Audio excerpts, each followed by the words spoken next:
믿음이 강한 우리는 마땅히 믿음이 약한 자의 약점을 담당하고 자기를 기쁘게 하지 아니할 것이라. 우리 각 사람이 이웃을 기쁘게 하되 선을 이루고 덕을 세우도록 할지니라. 그리스도께서도 자기를 기쁘게 하지 아니하셨나니 기록된 바 주를 비방하는 자들의 비방이 내게 미쳤나이다 함과 같으니라. 무엇이든지 전에 기록된 바는 우리의 교훈을 위하여 기록된 것이니 우리로 하여금 인내로 또는 성경의 위로로 소망을 가지게 함이니라. 이제 인내와 위로의 하나님이 너희로 그리스도 예수를 본받아 서로 뜻이 같게 하여 주사 한 마음과 한 입으로 하나님 곧 우리 주 예수 그리스도의 아버지께 영광을 돌리게 하려 하노라. 그러므로 그리스도께서 우리를 받아 하나님께 영광을 돌리심과 같이 너희도 서로 받으라. 내가 말하노니 그리스도께서 하나님의 진실하심을 위하여 할례 추종자가 되셨으니 이는 조상들에게 주신 약속들을 견고하게 하시고 이방인들도 그 긍휼하심으로 말미암아 하나님께 영광을 돌리게 하려 하심이라. 기록된 바 그러므로 내가 열방 중에서 주께 감사하고 주의 이름을 찬송하리로다 함과 같으니라. 또 이르되 열방들아 주의 백성과 함께 즐거워하라 하였으며 또 모든 열방들아 주를 찬양하며 모든 백성들아 그를 찬송하라 하였으며 또 이사야가 이르되 이새의 뿌리 곧 열방을 다스리기 위하여 일어나시는 이가 있으리니 열방이 그에게 소망을 두리라. 소망의 하나님이 모든 기쁨과 평강을 믿음 안에서 너희에게 충만하게 하사 성령의 능력으로 소망이 넘치게 하시기를 원하노라. 오늘 우리가 함께 다루게 될 이 본문의 말씀 안에서 사도 바울은 로마 교회 성도들이 가지고 있는 여러 가지 인간적인 갈등의 문제를 어떻게 해결하고 또 어떻게 적용해 가며 살아가야 될지를 오늘 우리들에게 설명해 주고 있는 귀한 본문의 말씀이기도 합니다. 여러분, 이 세상에 존재하는 어떠한 공동체든 간에 여러분 두 사람 이상이 모여 있는 곳에는 반드시 갈등이라는 것이 존재할 수밖에 없습니다. 자, 그런데 이 갈등이라고 하는 것은 어떻게 보면 인간적인 문제이고 또 인간과 인간 사이에 발생되어지는 그러한 문제다라고 생각할 때가 너무나 많습니다. 그렇기 때문에 그런 갈등을 어떤 영적인 차원으로서의 접근보다는 인간적인 방법으로 해결하려고 하는 노력들이 사실 우리 가운데 굉장히 많다라는 것이죠. 오늘 사도 바울이 로마 교회 성도들에게 고백하고 있는 도전이 바로 그런 부분입니다. 어제도 또 그저께도 우리가 큐티 말씀을 통해서도 바라봤지만 로마 교회 안에는 여러 가지 갈등이 존재하고 있었습니다. 예를 들면 이방인 그리스도인들과 그리고 유대교 그리스도인들 사이에 그들이 끊임없이 지켜왔던 그들만의 전통이 서로가 부딪히고 부딪혀서 예상하지 않았던 그런 갈등들을 만들어냈던 요소들이 너무나 많이 있다는 것이죠. 그런데 여러분, 이 갈등을 어떻게 우리가 접근하느냐 굉장히 중요합니다. 많은 사람들은 교회를 다니면서 또 교회 안에서 경험하게 되는 그 갈등들을 인간적인 방법으로 해결할 때가 너무나 많이 있습니다. 예를 들면 이런 거겠죠. 내가 어떤 A라고 하는 성도님과 갈등이 생겼어요. 그러면 그 갈등을 내가 해결하기 위해서 같이 만나서 밥 한 끼 먹고 또 내가 여러 가지로 오해했던 부분 그냥 이야기하고 그냥 서로 허그 한번 하고 이 사람이 이래서 오해를 했구나. 내가 이해를 해야지. 사실 이러한 방법들로 그런 오해와 또 갈등들을 해결하려고 노력하는 경향들이 상당히 많습니다. 또 어떤 사람은 이렇게 생각할 수도 있어요. 내가 그래도 우리 교회를 다닌 지가 더 오래됐고 그래도 내가 나이가 더 많고 그리고 내가 인내성이 더 저 사람보다 많으니까 내 인성 자체가 훨씬 더 착하니까 내가 한번 참고 내가 한번 이해하고 그냥 내가 모른 척하고 넘어가 주므로 이 갈등을 그냥 해결하는 게 낫겠다. 이렇게 생각하면서 나의 인성과 또 내가 갖고 있는 착한 성품에 의존하면서 이 갈등의 문제를 해결하려고 할 때가 너무나 많이 있다는 것입니다. 자, 그런데 여러분, 오늘날 많은 교회의 성도들이 어떻게 보면 교회를 떠나는 경향들이 많이 있죠. 자, 교회를 떠나는 사람들의 모습을 보면 왜 교회를 떠나게 되는 이유가 무엇일까요? 물론 여러 가지 이유가 있겠지만 여러분, 교회를 떠나는 사람 중에 과연 예수님 때문에 교회를 떠나는 사람은 몇 명이나 될까요? 예를 들어 나는 예수님을 정말 사랑하고 예수님에게 나의 모든 것을 헌신하며 기도하고 그리고 교회를 섬기고 헌신하고 봉사하고 내가 할 수 있는 하나님을 사랑하는 나만의 표현을 우리 주님 앞에 열심히 최선을 다해 다 드렸는데도 불구하고 만약에 예수님이 내 기도에 정말 응답해 주지 않으셔서 그런 예수님 때문에 내가 삐져서 예수님을 떠나고 교회를 떠나고 믿음의 여정을 중도에 포기를 한다라고 하는 사람이 과연 얼마나 될까요? 만약에 그런 분들이 정말 있다면 진짜 그런 분들은 오늘날의 신앙의 생활을 해나가는 분들 가운데 진짜 천연기념물과 같은 아마 그런 분들일 겁니다. 설사 그런 분들이 예수님에게 삐져서 내가 교회를 떠나고 혹시 믿음의 여정을 잠시 중단한다 할지라도 여러분 그런 분들은 원래 빨리 다시 주님의 품으로 돌아오시는 분들이다라는 것이죠. 자, 그런데 그 외에 우리가 교회를 떠나고 신앙의 회의를 느끼고 또 때로는 내가 시험에 들었다라고 표현을 한다면 여러분 그 이유가 무엇이겠는가라는 거죠. 그것은 예수님 때문이 아니라 예수 믿는 사람 때문이다라는 겁니다. 예수 믿는 사람 때문이다라는 거예요. 예를 들어 이런 거겠죠. 내가 아침에 교회를 오기 위해서 차를 몰고 주차장에 들어왔는데 가만히 보니까 다른 차들은 다 빼곡하게 차 있는데 자리가 하나 비어 있는 겁니다. 그래서 그냥 그 비어 있는 주차장 자리에 내 차를 대려고 딱 들어가는 순간 어떤 사람이 나오더니 여기는 주차가 안 된다는 거예요. 그래서 이유가 뭐냐라고 물어봤더니 여기는 원래 내가 늘 주차하던 주차 자리이기 때문에 내 자리라는 겁니다. 그러니까 당신 여기다가 주차할 수 없다라고 이야기를 만약에 했다고 한번 예를 들어 생각해 보십시오. 자, 그러면 그것 때문에 굉장히 마음이 상하고 또 심지어는 자존심까지 상해서 아니 자기가 뭔데 자기가 어떤 사람이라고 이 교회 주차장에 한 스팟을 자기가 뭐 전세 낸 것도 아니고 세를 받은 것도 아닌데 아니 교회에서 어떻게 저 사람이 저럴 수가 있을까라고 하면서 상처를 받는 거죠. 그래서 그 문제 때문에 교회를 안 나오는 경우도 없지 않아 있다라는 겁니다. 또 예를 들어서 어떤 사람이 예배를 마치고 이제 식사를 하러 내려갔어요. 그래서 식사를 막 하는데 그날따라 유독 배가 고파서 그랬는지 아니면 메뉴가 너무 맛있는 메뉴가 나와서 그랬는지 한 그릇 먹고도 또 먹고 싶은 마음이 든 겁니다. 그래서 주방에 가서 저 밥 한 그릇만 더 주세요 라고 얘기했더니 주방에서 하는 이야기가 안 됩니다. 이미 한 그릇 다 드셨습니다. 아직 밥을 못 드신 분들도 있기 때문에 더 이상 드릴 수 없습니다. 그만입니다. 라고 했던 그 말이 사실 틀린 말은 아닌데 그 말 한마디에 굉장히 자존심 상하고 야 내가 교회 왔는데 밥 한 그릇 더 먹겠다는데 이 밥 한 그릇도 안 주는 교회 야 내가 굳이 이 교회를 다닐 필요가 있겠는가 이래서 교회를 떠나고 그리고 그것이 너무나 마음에 상처가 돼서 아예 신앙까지도 포기하는 분들도 사실 없잖아 있을 수도 있다라는 것이죠. 자, 그러한 부류를 우리가 쭉 봤을 때 여러분 그렇지 않습니까? 내가 교회를 떠나고 내가 신앙을 중대 포기하는 이유가 엄밀히 따지면 예수님 때문이 아니라 예수님을 믿는 사람 때문에 그런 결과를 우리가 가지고 올 때가 너무나 많이 있다라는 이야기죠. 그래서 교회 안에는 자연적으로 믿음이 강한 사람이 있고 믿음이 약한 사람이 존재하기 나름입니다. 그래서 사도 바울이 로마 교회 성도들에게 강조하고 있는 것이 믿음이 강한 사람이 믿음이 약한 사람을 정죄하고 판단해서는 안 된다라는 거죠. 그게 어제 큐티 본문 말씀 아니겠습니까? 마찬가지로 하나님이 세우신 교회의 이 갈등의 문제를 인간적인 방법으로 해결해 나가는 것이 아니라 이 사소한 문제라고 여겨지는 이 갈등의 문제 때문에 어떠한 결과를 초래하게 되냐면 교회를 떠나는 거예요. 신앙을 포기하는 겁니다. 하나님을 등지는 인생을 살아가게 되는 그런 결과를 보게 된다면 우리가 생각할 때 별거 아니라고 여겨지는 갈등의 문제, 이건 진짜 별거 아닌 문제가 아니다라는 이야기예요.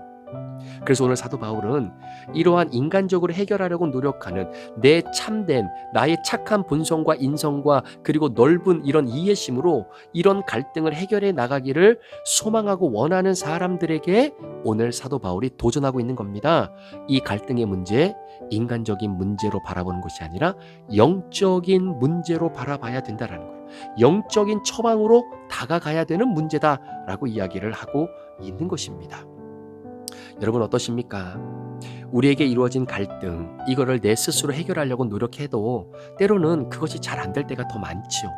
여러분, 한 번 참고 두 번 참고 세 번 참는 거 참을 수 있지만 그러한 데미지가 쌓이고 쌓이고 쌓이다 보면 아무리 착하고 심성이 좋은 사람이라 할지라도 그게 쌓이다가 어느 순간 한계치에 다다라서 터져버리잖아요. 그러면 그 순간 그거는 걷잡을 수 없는 결과를 초래하게 됩니다. 그러니까 어떤 사람은 그래요. 누가 보더라도 저 사람은 인내심이 많은 사람이야, 착한 사람이야, 야, 저 사람이 화를 내고 저 사람이 아니다라고 얘기할 정도면 야, 그건 정말 대단한 거야 라고 인정을 받고 있었던 사람이 만약에 이 갈등의 문제를 자신의 참된 인성 가지고 해결하려고 노력하다가 중간에 이게 터지잖아요. 그러면 어떻게 되냐면, 야, 저렇게 착하고 인내심이 많은 사람이 터졌으니 그러한 것들을 제공했던 사람, 그 사람이 잘못된 거고 그게 악이다라고 규정을 해버리는 겁니다. 여러분, 그렇게 규정이 되잖아요. 그러면 그 다음부터는 돌이킬 수가 없다라는 것이죠. 자, 그래서 오늘 1절 말씀에 사도 바울이 믿음이 강한 사람은 마땅히 믿음이 약한 자의 약점을 담당해야 된다라는 겁니다. 그러한 방식으로 갈등을 해결해야만이 선을 이루고 그 안에서 덕을 세울 수 있다라는 것이죠. 자, 왜 우리가 그러한 방식으로 갈등을 해결해야 되냐면 3절에 보니까 예수 그리스도께서 그렇게 그 갈등을 해결해 주셨던 본보기를 보여주셨기 때문입니다. 자, 3절 말씀에 보니까 그리스도께서 자기를 기쁘게 하지 아니하셨나니 기록된 바 주를 비방하는 자들의 비방이 내게 미쳤나이다 함과 같으니라. 여러분, 예수님은 우리의 약점을 품어주셨습니다. 그런데 그 약점을 품어주셨다라고 하는 이유 때문에 우리 예수님이 비방을 받으셨어요. 모욕을 당하셨습니다. 조롱을 당하셨습니다. 여러분, 예수님께서 저와 여러분들의 죄를 담당해 주셨잖아요. 우리의 연약함과 실수와 나약함을 우리 예수님이 다 품어주셨잖아요. 그렇게 품으시고 십자가에 달려 돌아가신 예수님을 향해 사람들은 당신이 죄인이다라고 이야기합니다. 당신이 유대인의 왕이다라고 한다면 어찌 당신이 십자가에 못 박혀 죽을 수 있겠느냐? 오히려 예수님을 모욕하고 조롱했습니다. 여러분, 우리 예수님이 그렇게 우리의 연약함을 품으시면서 우리 안에 있는 갈등의 모든 문제를 우리 예수님이 대신 짊어지시고 십자가에 죽으셨다라는 것이죠. 그 자체를 우리 하나님께서는 너무나 큰 영광으로 받아주셨던 것을 보게 되는 것입니다.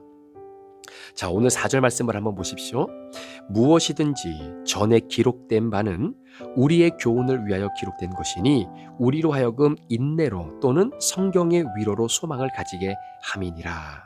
자, 이 4절의 말씀이 굉장히 중요한데, 자, 무엇이든지 전에 기록된 바, 자, 그러니까 이전에 기록되어 있는 모든 하나님의 말씀이 무엇을 위해서 기록되어졌냐면 우리가 삶의 연장 속에서 형성되어지는, 아니면 교회 안에서 신앙생활 하다가 형성되어지는 갈등을 내 인간적인 방법으로 그것을 해결하기 위해 나의 참다운 인생의 그 요소를 가지고 갈등을 해결하면 안 된다라는 거예요.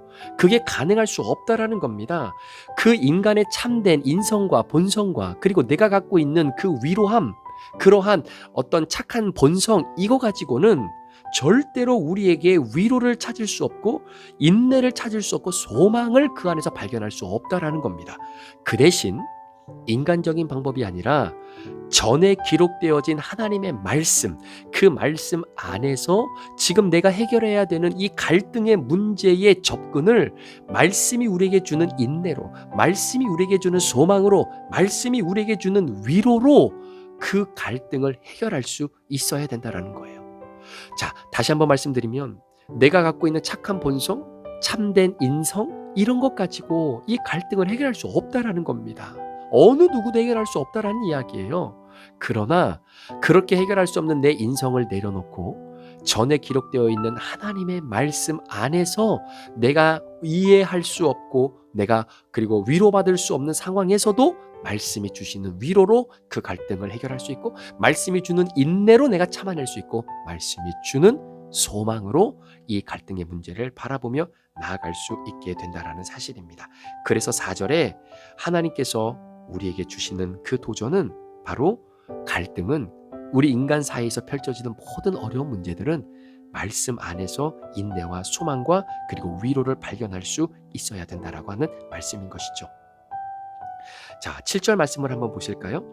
그러므로 그리스도께서 우리를 받아 하나님께 영광을 돌리심과 같이 너희도 서로 받으라. 자, 하나님이 영광을 돌리심과 같이, 그렇죠? 너희도 서로 받으라. 자, 이 말씀이 무슨 말이냐면 예수님께서 하나님께 영광을 올려드리셨던 자리가 어떤 자리였냐라는 거예요. 여러분, 우리가 보통 연말이 되면은 뭐 시상식이 있지 않습니까? 이런저런 뭐 시상식이 있어요. 뭐 연기 대상도 있고 뭐 가요 대상, 여러 가지 많은 시상식들이 있습니다. 자, 그 시상식 가운데에 특별히 그리스도인들이 어떤 상을 받게 되면 그 자리에서 꼭 고백하는 것 중에 하나가 뭐냐면 하나님께 모든 영광을 올려드립니다라고 하는 바로 그 고백입니다. 여러분, 그것이 잘못된 고백이 아니에요. 그게 여러분 그 고백 자체를 비난하는 것이 아닙니다. 너무나 소중한 고백이죠. 그런데 모든 사람들이 각광받고 모든 사람들이 박수의 갈채를 받을 수 있는 바로 그 영광 받을 수 있는 세상의 성공의 자리에서 하나님께 영광을 올려드리는 차원으로 예수님이 하나님께 영광 올려드렸던 그 자리는 아니다라는 겁니다. 여러분, 예수님이 하나님께 영광 올려드렸던 자리는요, 죽은 자를 살리고 병든 자를 치료하시고 먹지 못해 허덕이고 있는 사람들에게 오병이어의 기적을 보란듯이 보여주셨던 그 자리에서 예수님이 하나님께 영광을 올려드렸던 자리가 아니었습니다. 오히려 예수님이 하나님께 영광을 올려드렸던 자리는 높고 높은 곳에 계신 하나님께서 진짜로 불편한 인간의 몸을 입고 그것도 어느 세상의 누구도 눈길 한번 주지 않았던 그 지저분하고 치욕스러운 마구간의 말구유에 우리 예수님이 탄생하셨던 그 자리가 예수님이 하나님께 영광 올리셨던 자리예요. 자, 그래서 예수님이 탄생하셨던 그 자리에서 여러분, 천사가 하나님을 향해, 세상을 향해 고백하지 않습니까? 이 땅에 태어나신 예수 그리스도, 하늘에는 영광이요 땅에서는 기뻐하심을 입은 사람들 중에 평화로다. 하늘에는 영광이요. 그 자리가 하나님께 영광 올려드렸던 자리예요. 따라서 그리스도께서 우리를 품어주시고 우리의 약점과 우리의 실수와 우리의 죄를 다 품어주시고, 그리고 많은 사람들에게 오히려 예수 당신이 죄인이다, 당신이 십자가에 못 박혀야 된다 라고 하는 모욕과 조롱을 한 몸에 받으시면서 모진 고통을 감내하시며 십자가에 못 박혀 돌아가셨던 그 자리가 하나님이 영광 받으셨던 바로 그 자리인 것처럼 우리도, 너희도 서로 그렇게 해야 된다는 거죠.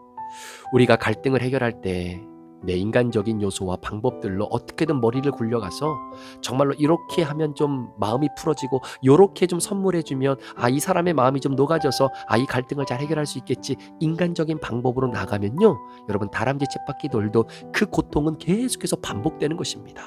그러나 그것이 아니라 믿음이 강한 자가 믿음의 약한 자를 품어주는 거예요. 정말로 하나님을 사랑하는 그 사랑의 마음으로 그렇지 못한 자들의 실수를 품어주는 겁니다. 그거를 다 품고 어느 누가 볼 때도 이해가 되지 않는 그 상황이지만 하나님의 말씀 속에서 인내를 찾고 위로를 찾고 소망을 찾는 그 믿음의 과정을 통해 믿음이 연약한 나의 믿음의 지체들을 아름답게 품어주는 그 자리가 예수 그리스도가 하나님께 영광을 올려드렸던 것처럼 너희도 하나님께 영광 올려드리는 자리가 된다라는 것이죠. 여러분, 가정에 부부 사이에 갈등이 있으십니까? 아니면 자녀들 사이에 갈등이 있으십니까? 아니면 교회 안에, 브릿지 안에 혹시 말 못할 갈등을 가지고 계시는 그런 관계 속에 있는 우리 성도님들이 계십니까?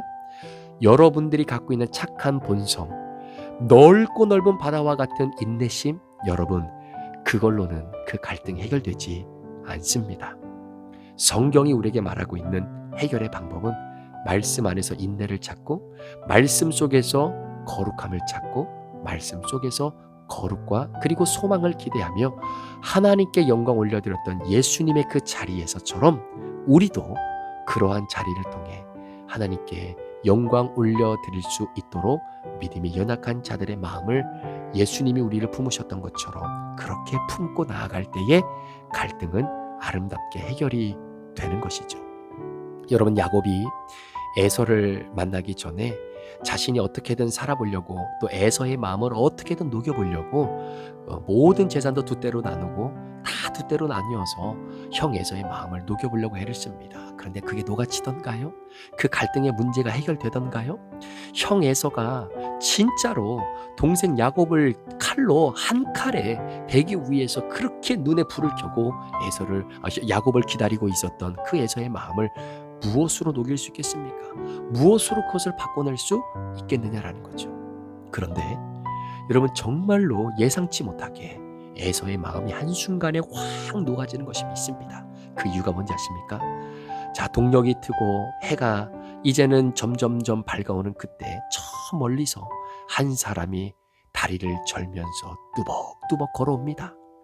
그런데 그 햇빛이 비치는 그 빛 때문에 누군지 그 실루엣 때문에 잘 보이지가 않아요. 그런데 점점점 그 사람이 가까이 오다 보니 그게 바로 내가 죽이려고 했던 내 동생 야곱이었어요. 그런데 그 야곱의 발걸음이 심상치가 않은 겁니다. 정상인의 발걸음이 아니었어요.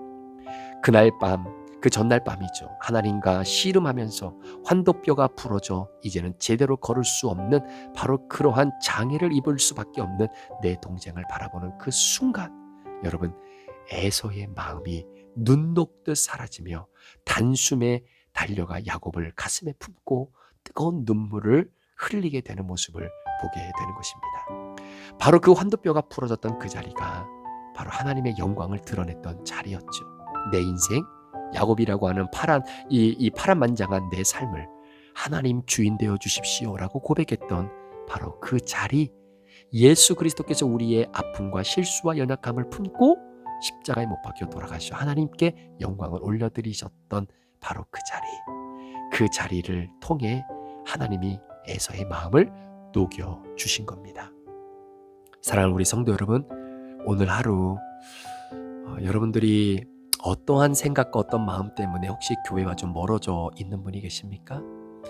예수님 때문에 멀어지셨다라고 하면 오히려 그게 축복일 수 있을 거예요. 왜냐하면 그런 분들은 예수님이 다시 믿음의 자리로 돌아오도록 이끄시기 때문입니다. 그런데 우리 예수님은 그냥 그대로 계시는데, 우리 부리집 교회는 그냥 그 자리에 그대로 있는데, 혹시나 사람과의 관계 속에서 나도 모르게 받은 상처 때문에 교회를 포기하고 신앙을 포기하고 주님과의 관계를 포기해야 되겠다라고 생각하시는 분들이 혹시 이 말씀을 듣는다면, 그러한 실수와 그러한 아픔과 또 그러한 연약함까지 우리 예수님이 다 품어주셔서 여러분들을 품어주신 그 자리에서 하나님께 영광 올려드렸던 것처럼 우리도 서로 믿음이 강한 자가 믿음이 연약한 자를 품고 그 안에서 아름다운 회복의 역사를 함께 꿈꿀 수 있는 그 공동체로 다시금 회복되어 돌아올 수 있는 은혜가 저와 여러분 가운데 있기를 우리 구주 예수 그리스도의 이름으로 간절히 축원합니다. 기도하시겠습니다. 하나님의 아들 예수 그리스도가 하나님 아버지께 영광을 올려드렸던 그 자리는 나의 착한 심성, 오래 참을 수 있는 그 인내심, 바다와 같은 넓은 그 이해심으로 갈등을 해결할 수 있는 존재가 아닙니다. 우리는 그렇게 할 수 없고 할 수도 없습니다. 그러나 정말로 믿음이 강한 자가 믿음의 연약한 자를 품어주듯 우리 예수님께서 나를 품어주시고 내 실수, 나의 모자람, 나의 죄, 이 모든 것까지 품어주셔서 십자가에 대신 죽어주심으로 우리 예수님이 하나님 앞에 영광을 올려드렸던 그 자리, 우리도 본받아 그렇게 이웃들을 품고 함께 주님께 영광 올려드릴 수 있는 그 자리에서는 주인공들 되도록 오늘 우리의 삶을 붙잡아 주시옵소서. 감사를 드리며 예수 그리스도의 존귀하신 이름으로 축복하며 기도합니다. 아멘.